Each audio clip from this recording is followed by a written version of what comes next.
Bismillahirrahmanirrahim. Asyhadu alla ilaha illallah wa asyhadu anna Muhammadar Rasulullah. Memohon syafaat penghulu Nabi besar Muhammad bin Abdullah Rasulullah. Shalom penyejuk Islam untuk seluruh penggemar setia channel YouTube ini dimanapun berada. Semoga semua selalu dalam keadaan sehat dan berjaya. Amin ya rabbal alamin. Assalamualaikum warahmatullahi wabarakatuh. Alhamdulillahirabbil alamin. Allahumma sholli ala ruhi sayyidina Muhammadin fil arwahi wa ala jasadi fil ajsadi wa ala qabri fil kuburi, amma ba'du. Barang siapa yang akan mengamalkan karamat serat tubuh atau biasa yang disebut Ibu Al-Fatihah, maka berniatlah untuk ibadah kepada Allah dan memintalah ampun dan ridho terlebih dahulu kepada kedua orang tua, terutama ibunda kita, karena dengan ridhonya insya Allah akan sukses dalam hal apapun.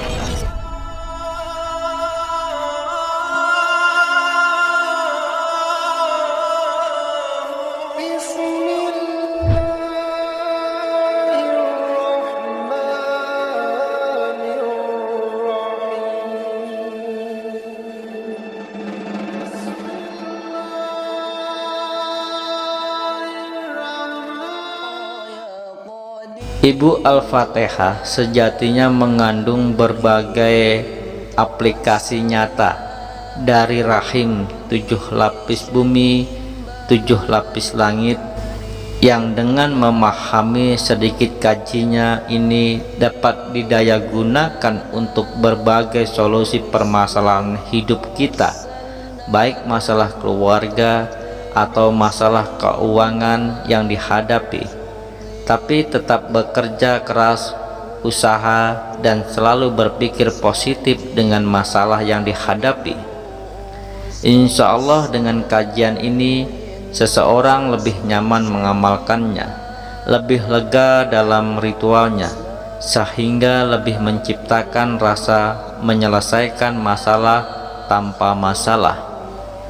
Sebab Al-Fatihah sudah selalu kita baca saking akrabnya, dan sudah jelas kajinya bahwa ia dianjurkan oleh agama serta telah terlegalisir. Tiada satupun yang salah dalam kalimat Al-Fatihah tersebut.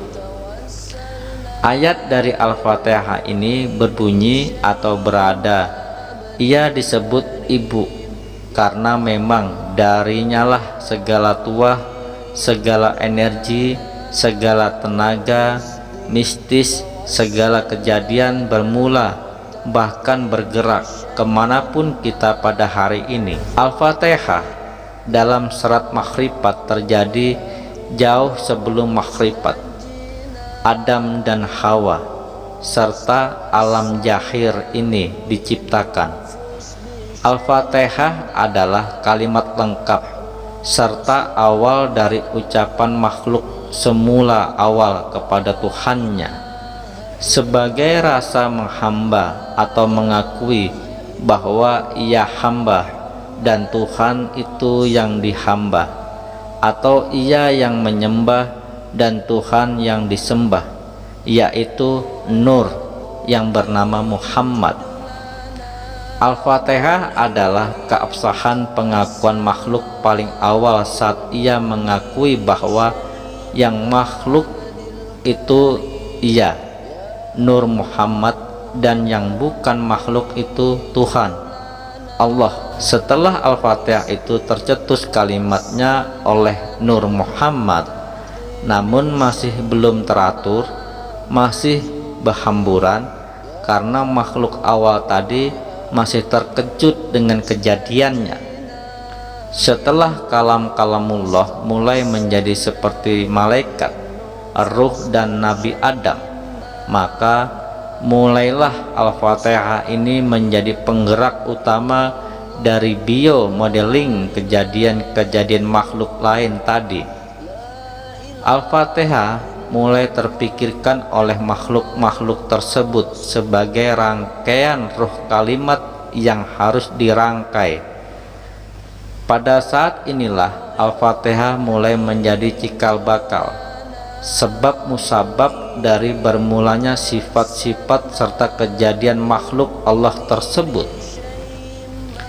Kaji Al-Fatihah yang pertama.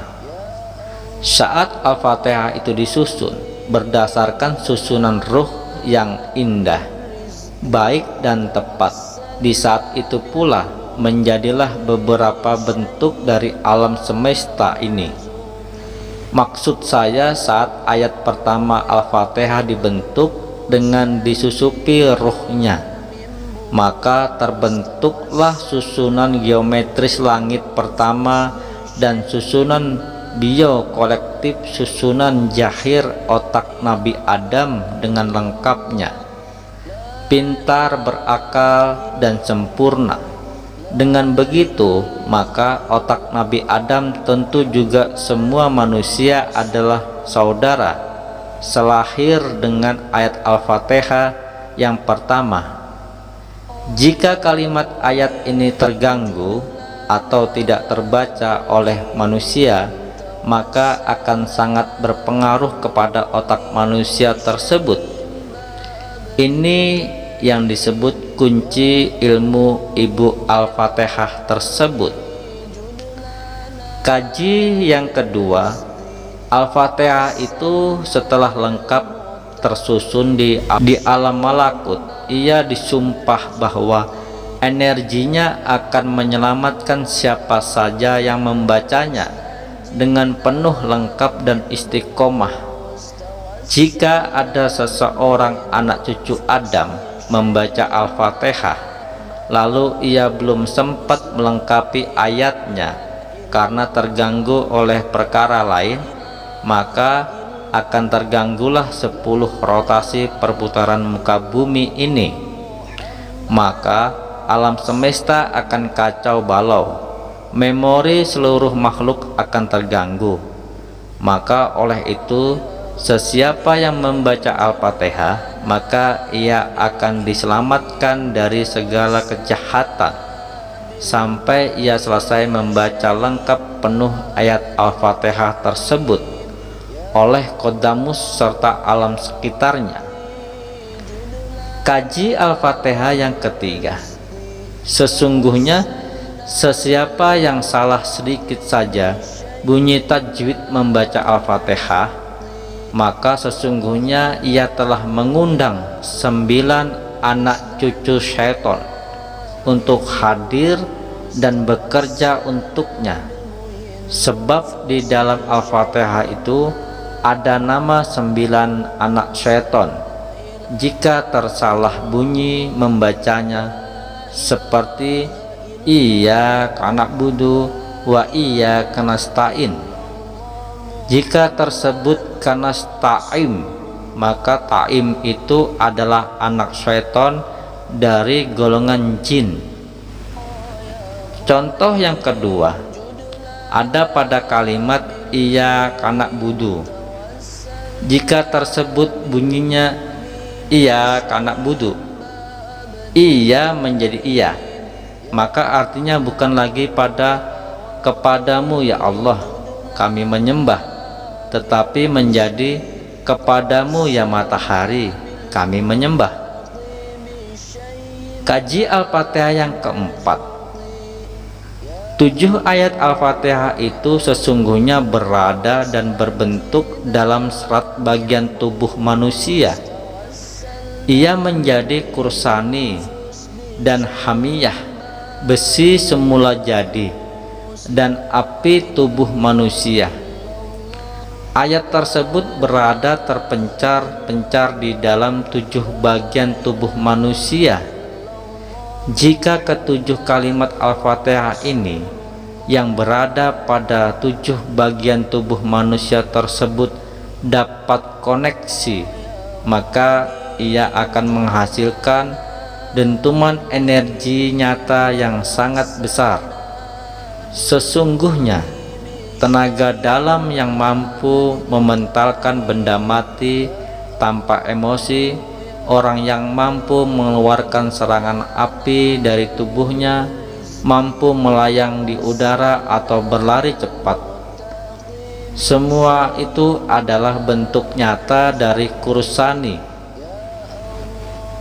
dan hamiyah tubuh yang terfokus oleh 7 ayat Al-Fatihah yang telah koneksi atau terhubung tadi.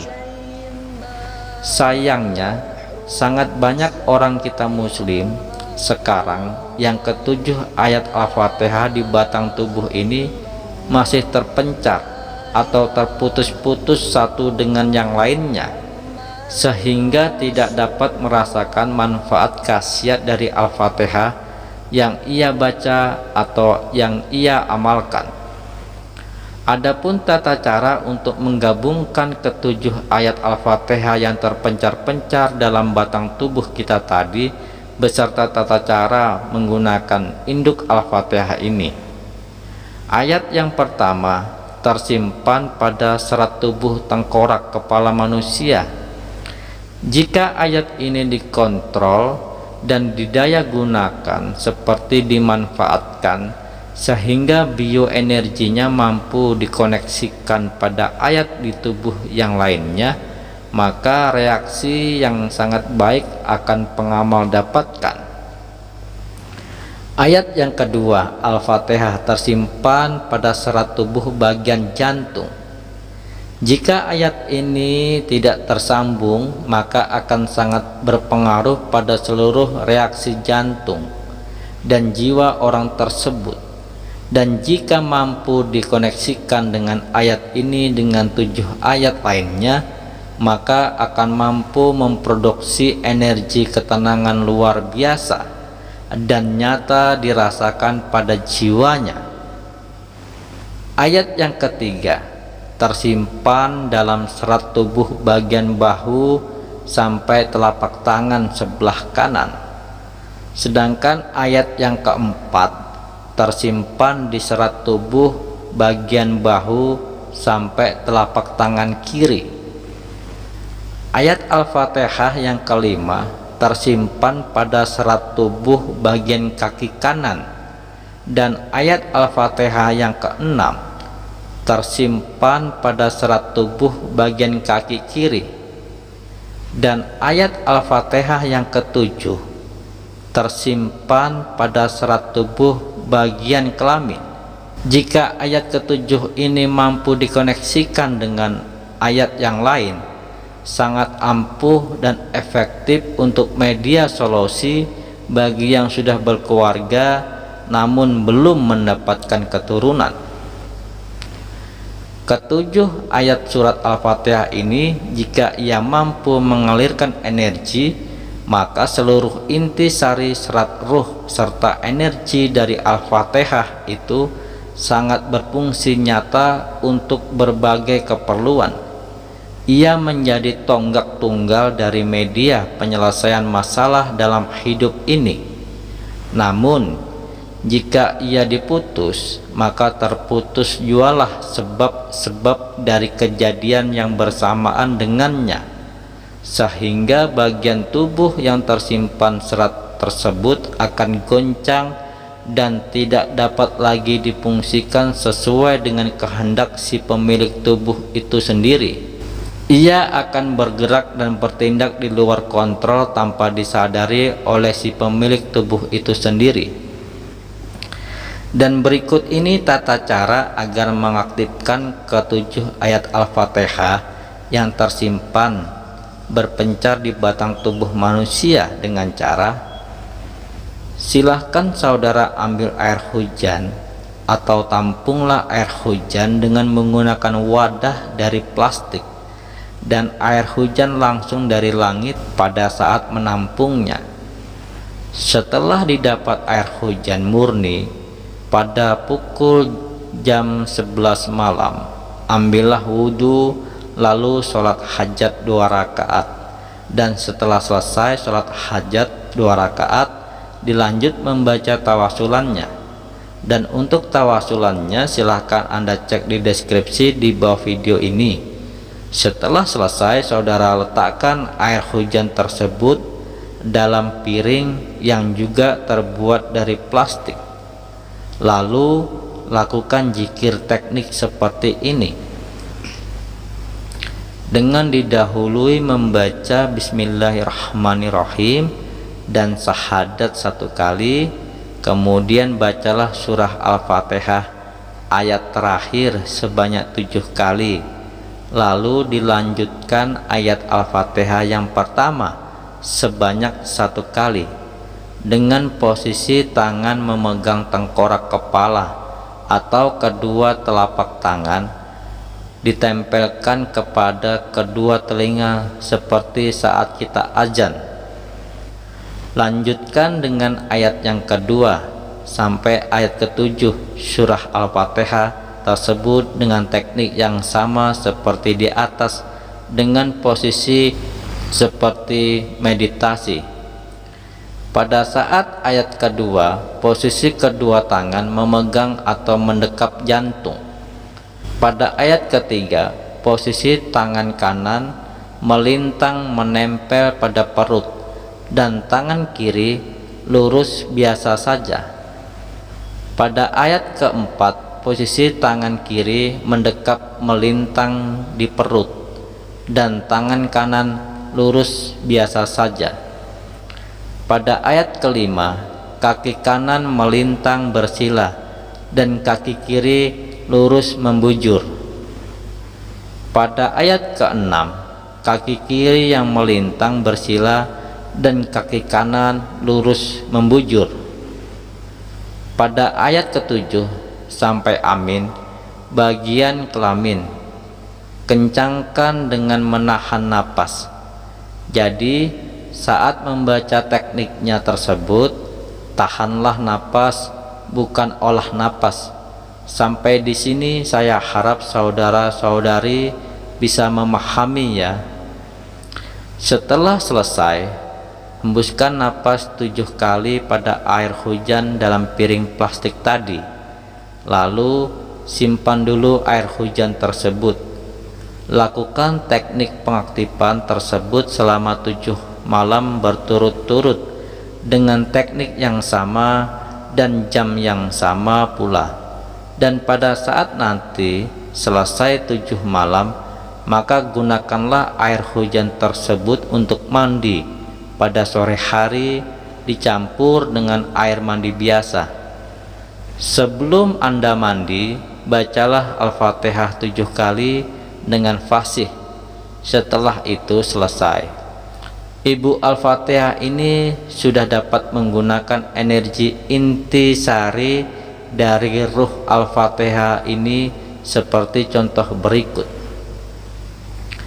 Tata cara makrifat penggunaan atau aplikasi yang pertama, bacalah Bismillahirrahmanirrahim, kemudian baca syahadat 1 kali, kemudian baca Al-Fatihah sampai pada kalimat iyyaka na'budu wa iyyaka nasta'in.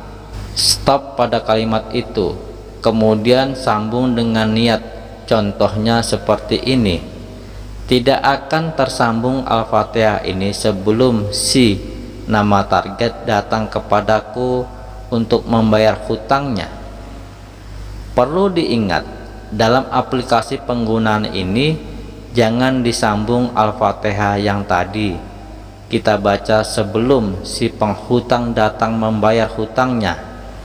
Namun jika dalam sholat Al-Fatihah yang dibaca, wajib harus penuh sampai amin. Intinya, Al-Fatihah yang telah kita niatkan untuk menghantam si penghutang tadi yang tidak akan kita sambung sebelum niatnya terkabul. Tata cara aplikasi yang kedua, Bismillahirrahmanirrahim 1 kali, syahadat 1 kali, baca Al-Fatihah dari awal sampai iyyaka na'budu wa iyyaka nasta'in. Lalu tambah niat, tidak akan saya sambung Al-Fatihah ini sebelum saya selamat aman sampai di rumah kembali. dan berangkatlah keluar rumah untuk mencari rezeki di bumi Allah yang luas ini. Selama Al-Fatihah itu belum tersambung, tidak akan ada satupun makhluk yang mampu mencelakai atau menipu si pengamal ilmu ini. Karena jika Al-Fatihah tidak tersambung dibaca oleh anak cucu Adam, maka terputuslah sebab akibat atau qada dan kadarnya. Biasanya tidak ada satupun manusia yang mampu menahan gempuran penjaga Al-Fatihah ini.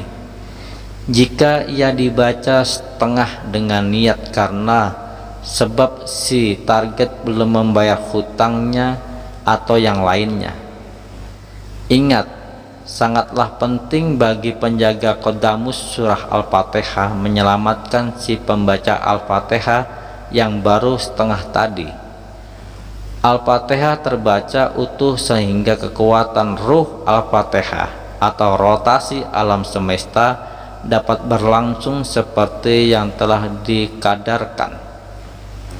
Dan untuk penggunaan aplikasi yang lainnya, silahkan tambahkan saja niat sesuai dengan kondisi masalah yang tengah saudara hadapi. Medianya boleh ilmu sendiri, boleh juga ranting kayu di jalanan. Jika ingin selamat dari serangan orang, senjata lawan juga mampu ditumpulkan dengan teknik Ibu Al-Fatihah. Tenaga lawan pun yang menyerang dengan beringas juga akan tawar, lumpuh, lemah jika digunakan penawar dengan teknik seperti di atas.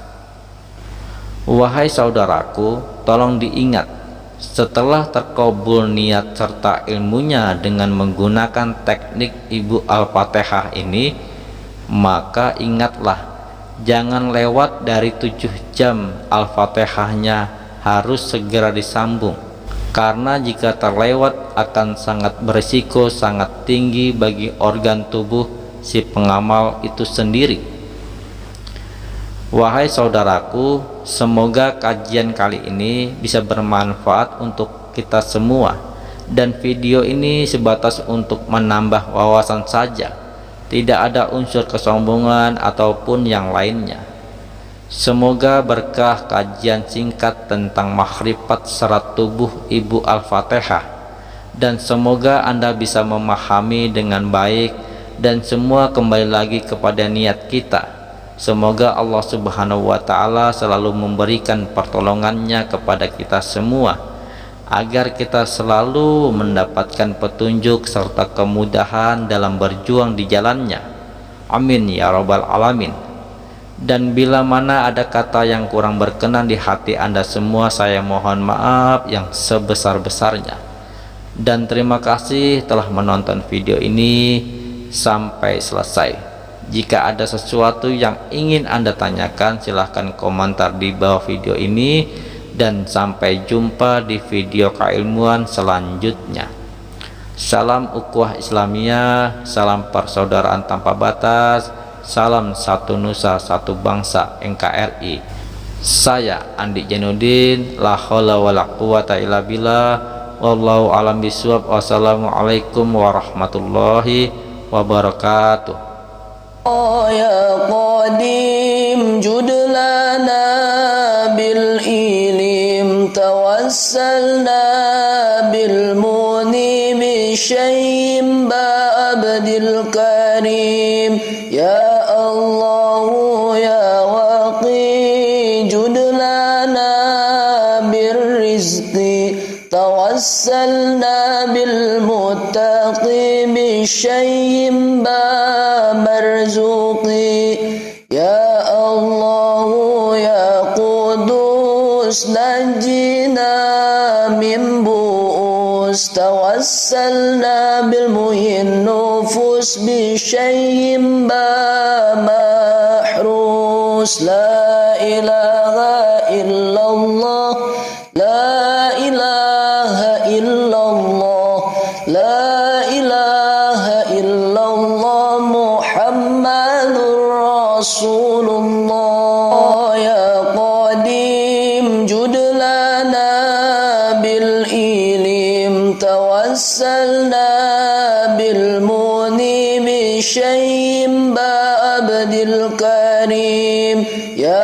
الله يا واقي جد لنا